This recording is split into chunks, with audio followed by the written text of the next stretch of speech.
que je vous propose, c'est de commencer et puis éventuellement, si vous avez des questions, on y reviendra. On va aborder donc l'approche par compétences dans la mise en place des processus RH avec Alexandra. Donc, vous avez avec vous Alexandra Bréguier, donc la fondatrice de Talentcoin, et moi-même, Laetitia Fafi, fondatrice de Pipeline.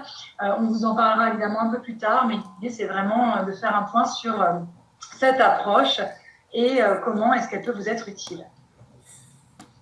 En quelques mots, on va faire une intro rapide sur la théorie de l'approche par compétences. Ensuite, on va essayer de rentrer dans le vif du sujet rapidement. Bonjour à ceux qui nous rejoignent aussi pendant quelques minutes. Je pense qu'il y aura encore des participants qui arriveront.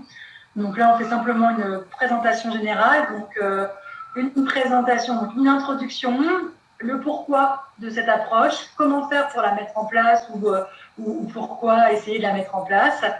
Et évidemment, vos questions et réponses dès que possible. Vous pouvez éventuellement aussi participer, évidemment. D'ailleurs, à ce sujet, vous avez deux manières de participer. Vous pouvez, je crois, lever la main pour demander à parler. Je vous ajoute dans un court moment, en tout cas, dans un statut de conférencier. Et évidemment, utiliser le chat de groupe. Vous pouvez poser des questions. Ce qu'on fera dans le cadre de ce webinaire, c'est à chaque fin de petite partie que je vous ai présentée au préalable, laisser un court temps pour les questions qui, en tout cas, sont directement liées à ces parties. Et on essaiera d'y répondre. Et à la fin, évidemment, de la présentation, toutes les questions-réponses qui auront été posées seront... on en reparlera, évidemment, on essaiera d'y répondre dans la limite du temps qui nous est imparti, bien sûr. Si nous n'avons pas le temps, Alexandra et moi-même resterons à votre disposition par la suite, par email ou autre, évidemment. Si c'est bon pour tout le monde, je propose qu'on commence.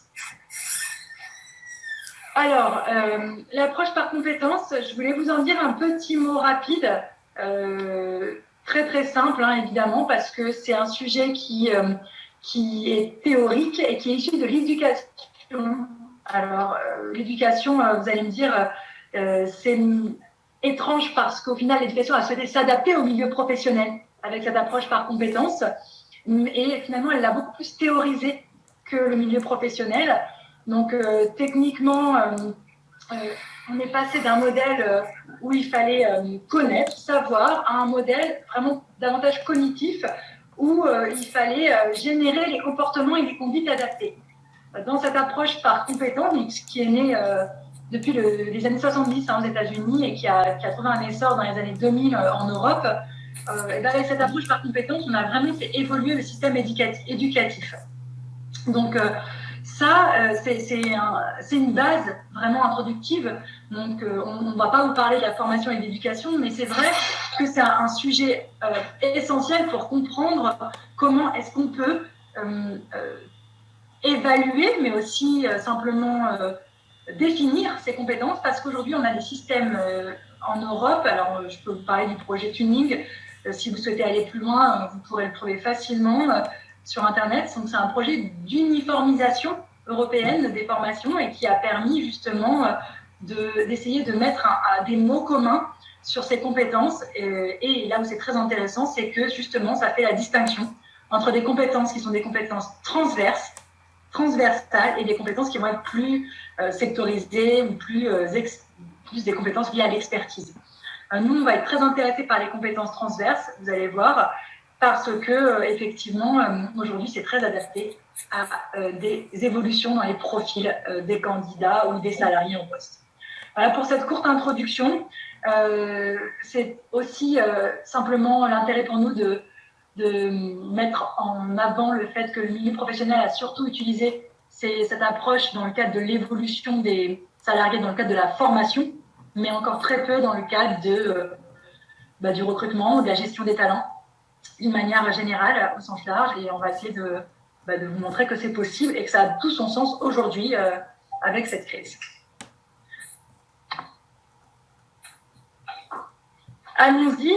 Alors, n'hésitez pas, encore une fois, si vous avez des questions, je regarderai le chat en direct.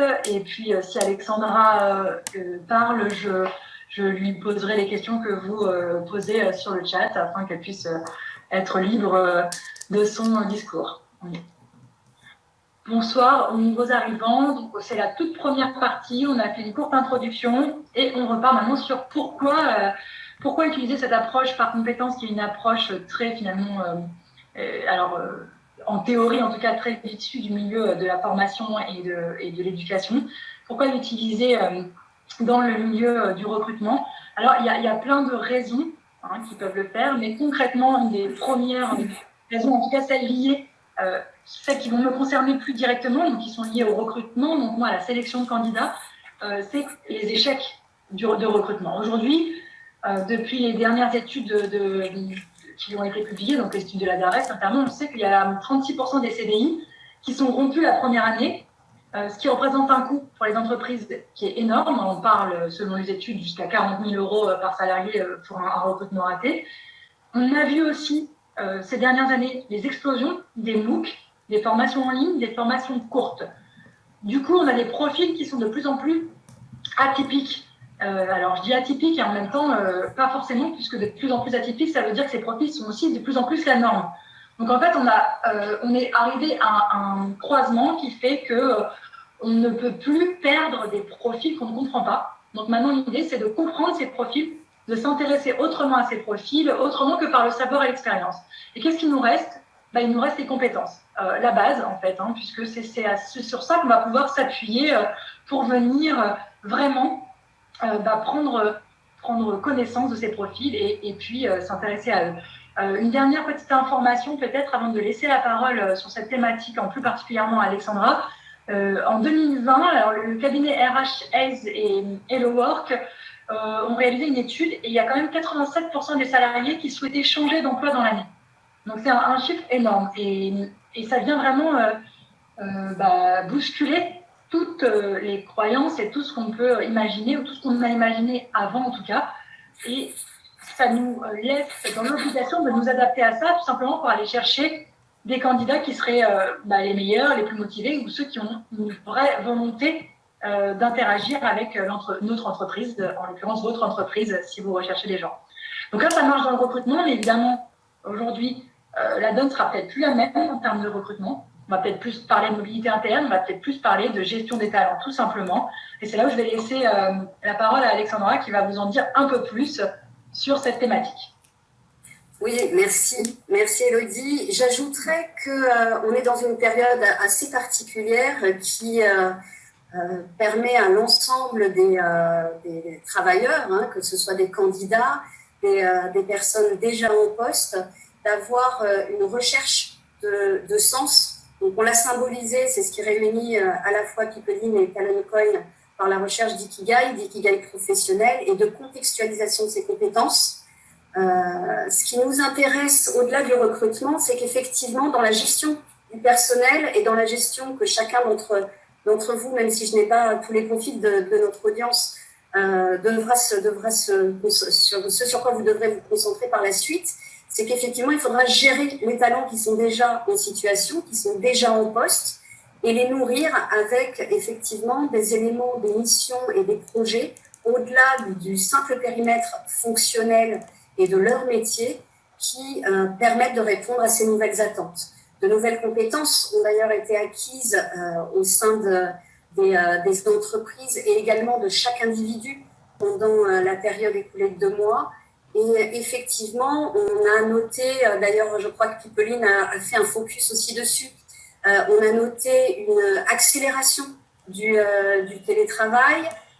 Côté gestion des compétences, c'est vrai que jusqu'à présent, on ne favorisait pas le développement de l'adaptabilité, du télétravail, de la gestion de l'autonomie, de la gestion du stress à distance. Ça s'est exacerbé maintenant et ce sont des compétences à nourrir. À nourrir, c'est tout au long du cycle de vie d'un professionnel. On a indiqué tout à l'heure qu'il y avait une modification des profils et également une modification, une hybridation entre les générations, entre les différentes typologies de travailleurs et quel meilleur moyen pour permettre un bon fonctionnement pour l'avenir et un bon fonctionnement d'ores et déjà et dérouler les feuilles de route des entreprises, voire les ajuster sur 2020, que d'utiliser les compétences pratiques, le fonctionnement interpersonnel, l'adaptabilité, le savoir-être et surtout savoir agir pour pouvoir répondre à ces enjeux. Élodie, je ne sais pas si tu veux rajouter sur concrètement dans les pourquoi de l'approche par compétence, ta définition de l'ikigai et celle qui nourrit aussi ta vision dans le recrutement, ça pourrait être intéressant. Oui, alors, je veux bien rajouter un mot là-dessus. Alors, je pense déjà, vous voyez l'image de l'ikigai, hein, concrètement aujourd'hui, on est avec des profils de candidats qui n'ont plus du tout les mêmes attentes qu'avant. C'est-à-dire qu'on va être dans un système où le candidat va chercher quelque chose qui soit à la croisée des chemins entre ce qu'il va aimer, ce qu'il va souhaiter faire, et aussi son utilité, le sens que va porter l'emploi pour lui, pour le monde. Bien sûr, il reste les côtés paye et le côté ce que je sais faire. Et tout ça, ça forme donc cet ikigai, ce cœur de métier, cette chose qui fait que là, le candidat va se sentir le mieux possible.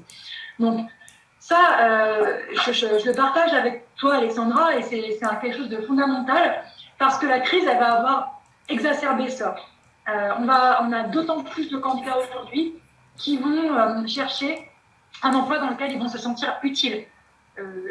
On l'avait déjà évoqué avant, nous, chez Pipaline, dans d'autres articles ou dans d'autres conférences. La paye toute seule, ça ne suffit pas. On a aujourd'hui ce critère, le critère d'être bien payé, arrive aujourd'hui 5e auprès des générations Y, donc je ne parle pas des générations Z.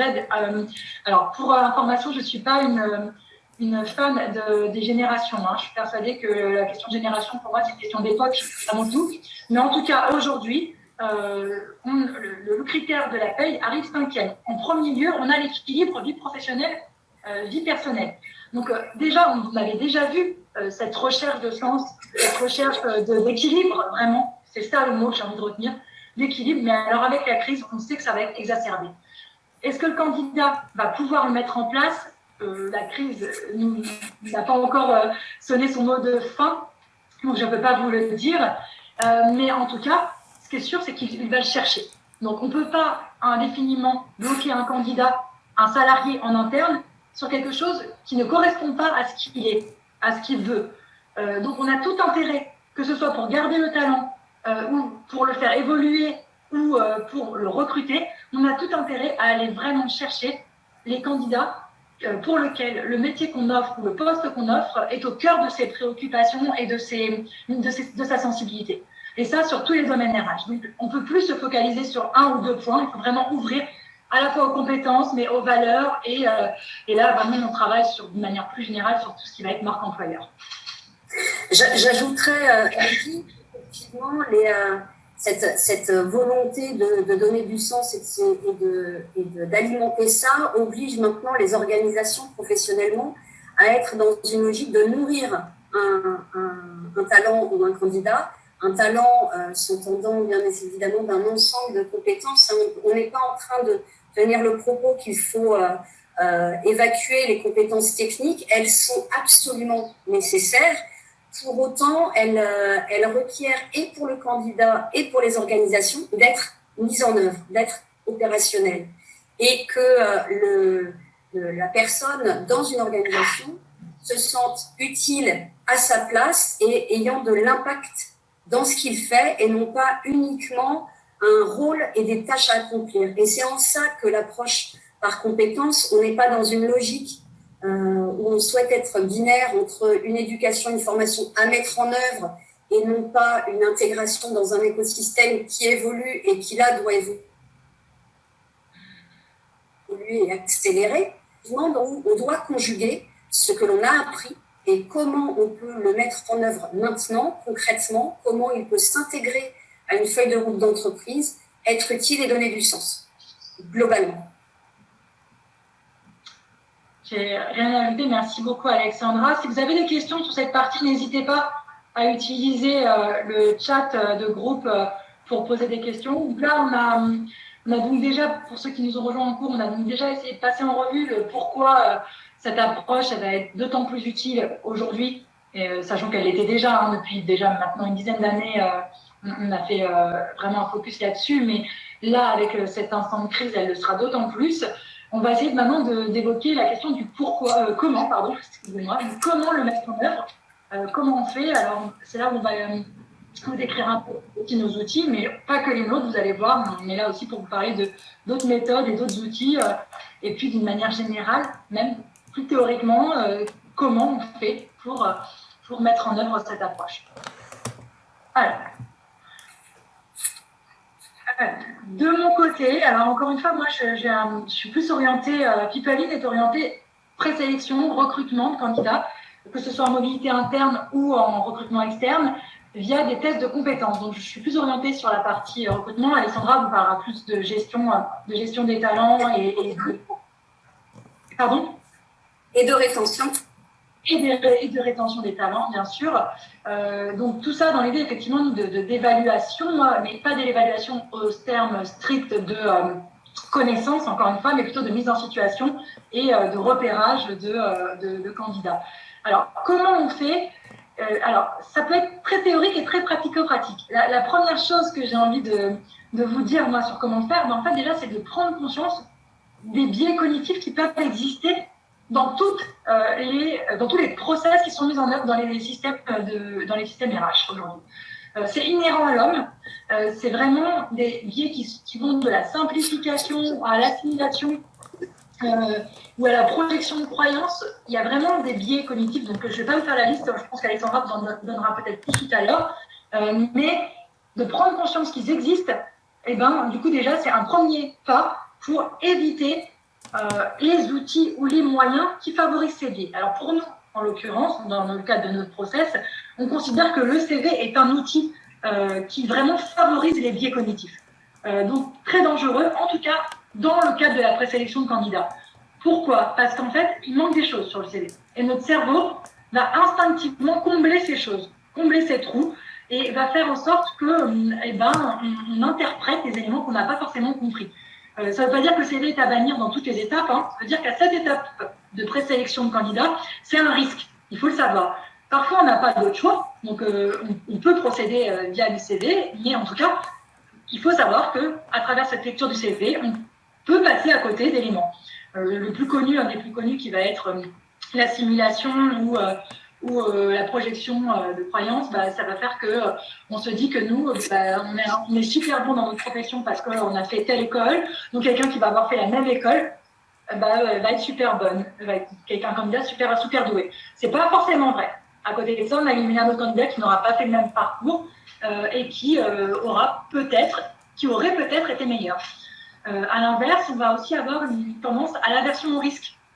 Et ça, c'est naturel aussi. Ça veut dire que j'ai peut-être un candidat qui a l'air super performant, même sur des tests anonymes, mais qui vient d'un endroit, des quartiers difficiles, ou qui peut-être même être un ancien, tout simplement quelqu'un qui a fait un autre métier qui n'a complètement rien à voir. Notre cerveau, quand il n'a pas vu ça, il a peur. Et donc, du coup, même si le candidat a fait ses preuves, parfois, on va se dire, on va préférer prendre quelqu'un qui a déjà fait le même métier, qui a déjà travaillé dans ce secteur parce que c'est plus simple. Donc, de prendre conscience de ces biais, c'est la première étape. Après, une fois qu'on a pris conscience de ces biais, évidemment, il nous appartient d'utiliser des outils ou des moyens adaptés pour les éviter. Évidemment, nous, on propose un. Alors, il n'est pas exempt de tout biais cognitif. Il y en a partout. C'est essentiel de le savoir. Excusez-moi. Mais effectivement, le CV ou encore plus dangereux, la présélection automatique de CV via les ATS, là, pour le coup, c'est un condensé de biais cognitifs. Nous, ce qu'on propose chez Pipeline, c'est de présélectionner des candidats sur des tests de compétences qui sont créés pour chacun des postes recherchés, donc qui évaluent des compétences qui sont des compétences clés pour le poste. Parfois, on essaie de les objectiver au maximum, ces évaluations, mais parfois, même chez Pipeline, on a forcément des biais lorsque certains critères d'évaluation nécessitent, par exemple, de l'écoute de notre part. Dans ces cas-là, effectivement, on est soumis à une part de subjectivité. L'idéal, alors ce qu'on ne peut pas toujours faire, mais l'idéal, c'est évidemment la double évaluation. C'est le double entretien Le double avis, effectivement, là, c'est tout ce qui va être, effectivement, après, il y a des marges d'intelligence collective, de participation, de faire émerger des avis contradictoires pour éviter ces biais. Ensuite, la deuxième chose, moi, que je voulais vous parler, avant de laisser aussi la parole à Alexandra, c'est vraiment d'appuyer sur la particularité des compétences transverses. Les compétences, et l'éducation fait très bien ce focus là-dessus, donc vous pouvez vous inspirer des référentiels de l'éducation nationale, hein, même l'Université Aix-Marseille a beaucoup travaillé là-dessus, et a même des référentiels en ligne sur ces évaluations de compétences. Mais l'idéal, c'est de repérer quelles sont les compétences transversales dans les postes que vous proposez, alors au recrutement ou en interne, ou même dans le cadre, encore une fois, de rétention des talents, hein, mais quelles sont les compétences transverses qui sont mises en œuvre dans vos organisations. Pourquoi? Parce que, comme on s'adapte aux profils qui sont sans cesse en train d'évoluer et de mouvoir, et qu'il faut pouvoir leur proposer de bouger et de mouvoir, eh bien, il faut pouvoir repérer les compétences qui sont capables d'être utilisées d'un secteur à un autre, d'un métier à un autre, ou tout simplement d'un service à un autre. C'est là qu'on va repérer des gens qui ont des aptitudes pour manager, des gens qui vont avoir des aptitudes pour s'exprimer et qui vont faire la différence sur d'autres profils équivalents dans un certain domaine, un certain secteur, mais qu'on peut transposer dans un autre. Pour finir là-dessus, c'est aussi ce qu'on appelle le potentiel. Hein. C'est des compétences qu'on peut mettre en œuvre dans un autre domaine ou dans un autre secteur. Alexandra, à toi. Merci Elodie. Très clairement, potentialiser effectivement des compétences, ce que tu soulignes très justement et ce que font sortir les questionnaires sur lesquels Pipeline travaille. Potentialiser les compétences des professionnels, c'est aussi leur permettre d'être le meilleur professionnel et d'être celui qui est la bonne personne au bon moment. C'est aussi dans cette optique-là que nous avons de notre côté développé une approche qui vise à réengager les talents lorsqu'ils sont dans une organisation depuis un certain temps. Force est de constater qu'au bout de 2 ans dans une structure, en règle générale, un salarié s'ennuie et que lorsqu'il s'ennuie, forcément, il est potentiellement moins productif, potentiellement un risque psychosocial au bout d'un certain temps si effectivement ça n'est pas détecté. On n'a pas toujours des outils de détection et de proposition efficaces. Et pour ce faire, on a proposé de notre côté plusieurs solutions qui visent à mettre les compétences à l'œuvre et à ne pas les laisser uniquement dans une boîte lorsqu'elles ne sont pas utilisées sur la fonction actuelle, mais plutôt pouvoir à la fois les cartographier, les identifier, potentiellement même les révéler, puisque souvent les entreprises connaissent le profil tel qu'il est actuellement mis en œuvre par un professionnel de leur staff dans la fonction qu'il occupe, mais pas nécessairement ce qu'il a développé. Et la conjoncture actuelle nous fait aussi prendre conscience du fait qu'un salarié qui exerçait son activité d'une certaine manière et qui était par exemple sur un module finance et une activité traditionnelle financière, a peut-être nourri des compétences pendant la période de crise, notamment une curiosité sur le marketing et développé, voire valider un certain nombre d'acquis. Ça, les entreprises auront besoin de les révéler. Comment le faire? D'une part, en les cartographiant. D'autre part, en utilisant chez nous, c'est de l'intelligence artificielle qui accompagne l'humain pour pouvoir également rendre visualisable et par le candidat et par son organisation le graphe de compétences des candidats et des salariés d'entreprise pour pouvoir leur permettre de mettre en œuvre ces compétences, celles qui ne seraient pas nécessairement liées à leur fonction, en allouant du temps de talent sur des missions d'autrement. Donc c'est notre manière de le faire. Pourquoi? Parce qu'on part du principe qu'il faut aussi tracer les compétences à l'œuvre, que c'est absolument primordial d'avoir des compétences techniques socles sur lesquelles s'appuyer dans une fonction, s'appuyer lorsque on exerce une activité à fort enjeu. Donc je parlais du cas de la finance, ça vaut pour la comptabilité, ça vaut aussi pour des expertises techniques où il y a des certifications requises. On ne peut pas faire l'impasse sur les compétences techniques, les diplômes et certifications appropriées. En revanche, on a besoin d'avoir des professionnels opérationnels immédiatement transposables sur les contextes d'aujourd'hui ou de demain des entreprises. Et donc, dans notre proposition de valeur, c'est via la mutualisation et répondre aux besoins de tiers, mais ça vaut dans toutes les organisations. Avoir des compétences fonctionnelles, c'est aussi pouvoir les tester. Donc, chez nous, ce sera de l'utilisation du temps de talent sur un objectif de réalisation et un besoin. Chez d'autres des solutions que l'on va identifier par la suite, c'est également utiliser des scénarios de mise en situation qui équivalent un petit peu à la même chose, c'est-à-dire à mettre en œuvre cette compétence et à pouvoir la constater, non pas uniquement parce qu'elle a été déclarée, comme tu le disais, dans un CV, avec les biais qu'il comporte également, dans le fait d'enjoliver et de faire preuve parfois pour le candidat d'hyper-confiance qui peuvent être du coup des biais pour celui qui sélectionne, mais également pour le manager qui veut utiliser les compétences de quelqu'un, les mettre en œuvre dans une situation, éventuellement les faire vérifier par des pairs dans un cas concret. C'est une manière de pouvoir contextualiser la compétence et prouver qu'elle existe bien. Pardon. Oui, j'ajouterais que pour éviter l'un des biais cognitifs dont tu parlais tout à l'heure, qui est la représentation, le biais de la représentation est de se projeter dans il a fait telle école ou tel parcours, ou il est de telle origine socioculturelle, il est donc le bon candidat dans tel contexte. L'anonymisation est aussi un bon moyen dans le comment être centré sur l'approche compétence plutôt que de subir le risque de ces effets de biais cognitifs. Entre autres, c'est également d'anonymiser les candidats au maximum, y compris dans la sélection de la bonne personne pour effectuer une mission déterminée. Oui. Merci Alexandra. Je finirai peut-être là-dessus en vous disant, je ne sais pas si vous connaissez les chiffres, hein, mais les hommes candidatent à des postes quand ils ont 1 à 3 compétences des 10 compétences citées. Les femmes candidatent au même poste quand elles en ont 7 ou 8 des compétences citées. Donc ça marche aussi en sous... tu parlais de surestimation, mais sous-estimation aussi. Et, tout à fait. Un article très intéressant de Parlons RH qui est sorti récemment et qui dit clairement que les meilleurs CV ne sont pas...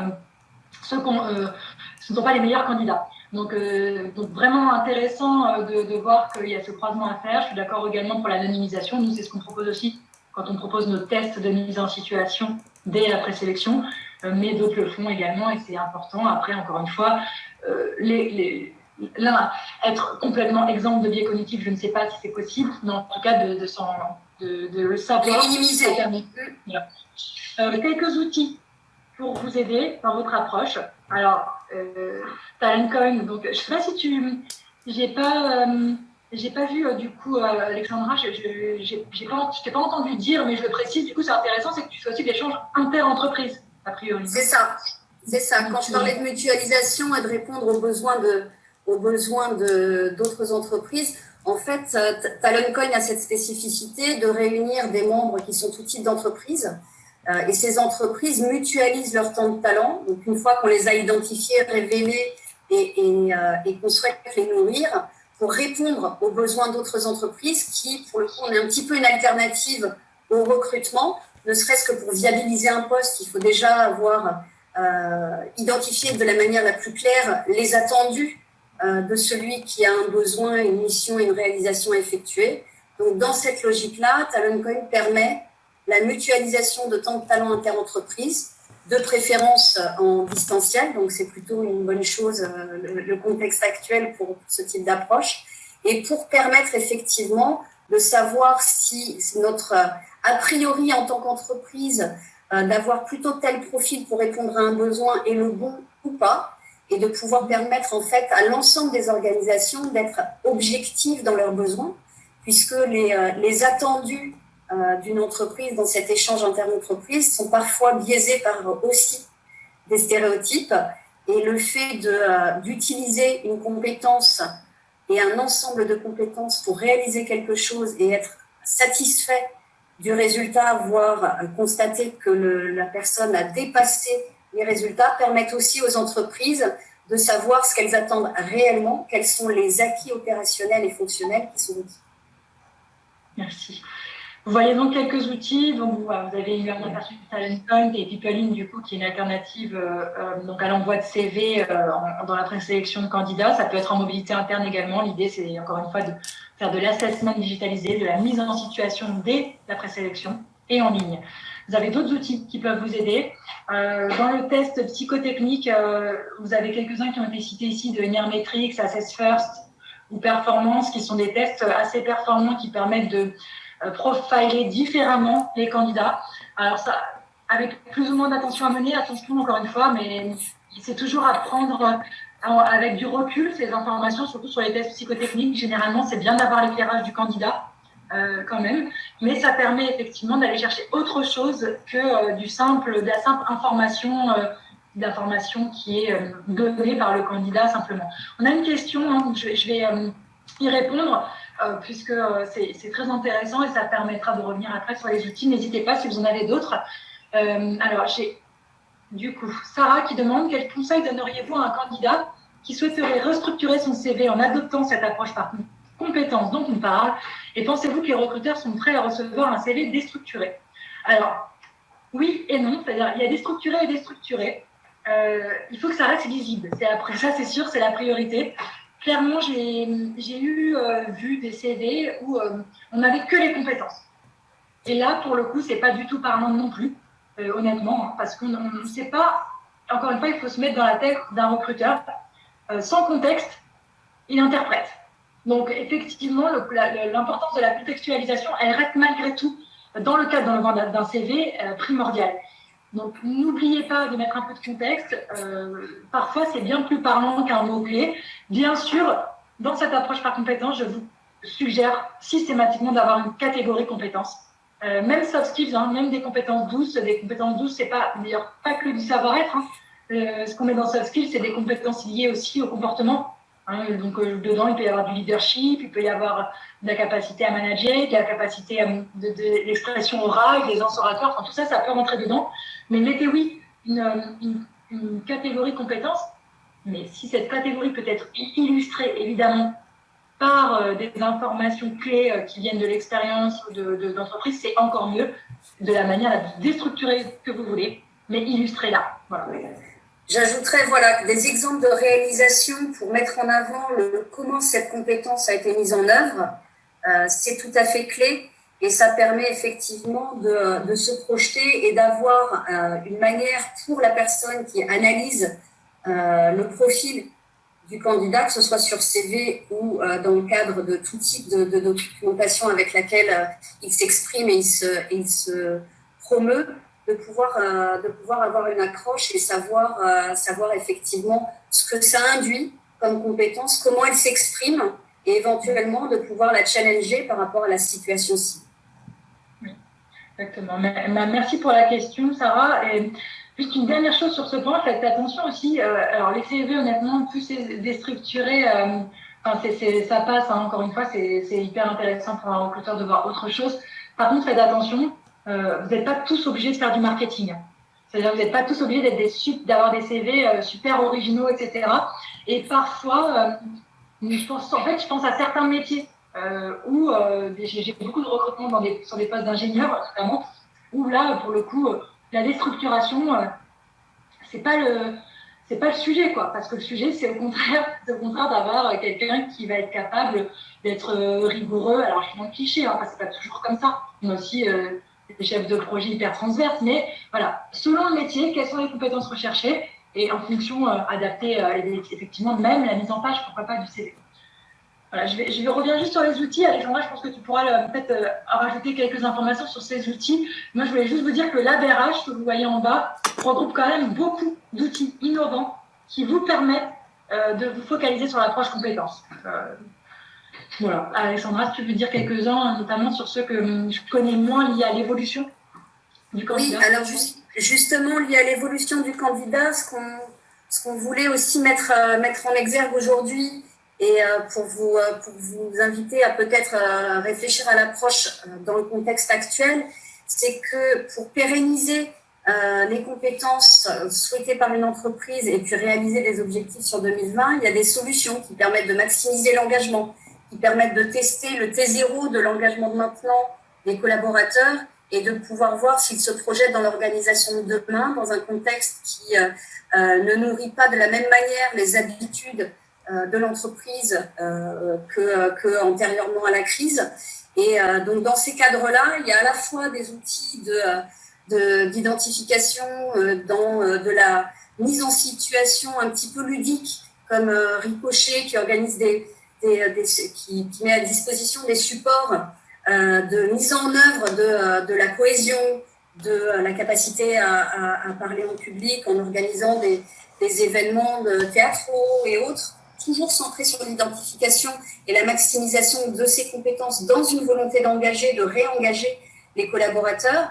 Il y a également des solutions comme Funifié, dont j'ai pu aussi parler, échanger avec toi, Élodie, qui, là, permet de faire une cartographie de l'état des moyens à disposition et des compétences existantes à un instant dans l'entreprise, de ce qu'il faudrait faire pour répondre aux enjeux, et donc, dans une approche ludique, de voir les manques et les plans d'action pour pouvoir les contrôler à horizon 2 mois, 3 mois, 6 mois, et avoir un suivi, non pas avec des rendez-vous périodiques de gestion des ressources humaines classiques, mais bien dans une logique de tout doit être accéléré pour pérenniser, pour s'inscrire dans un avenir qui est un petit peu incertain et s'appuyer sur des compétences et des profils qui arrivent à naviguer dans ce type de situation et à nourrir l'ensemble de leur écosystème de cette manière-là. Ce sont des visions qui visent à ne pas se limiter à son environnement, mais aussi à aller vers le système dans lequel on s'inscrit, parce qu'on voit qu'il y a des chaînes de solidarité, des besoins éthiques et autres qui se sont développés maintenant. Ce type d'outils permettent de les mettre en exergue. Il y a d'autres outils, je crois avoir évoqué à d'autres moments, des outils comme Skillsboard, qui a aussi cette vocation de faire une cartographie à un instant T des compétences et de pouvoir aussi voir comment elles évoluent lorsqu'on les nourrit par des missions particulières, des initiatives d'engagement ou d'autres actions. Merci. J'ai indiqué dans le chat Skillsboard, c'est bien ça dont tu parlais. Oui. Ensuite, voilà, tout simplement, on va peut-être passer aux questions si vous en avez d'autres. Pour faire court aussi, le Label RH, c'est 400 startups RH qui sont dans le milieu et qui vous permettent d'avoir accès à d'autres types de process RH d'une manière générale. Si vous avez des questions, alors bien sûr, vous pouvez nous envoyer évidemment des emails par la suite ou nous contacter après cette conférence, mais n'hésitez pas à utiliser le chat de groupe. On va vous laisser un petit instant. Si vous n'en avez pas, on terminera là-dessus, il n'y a pas de souci. J'attends quelques instants.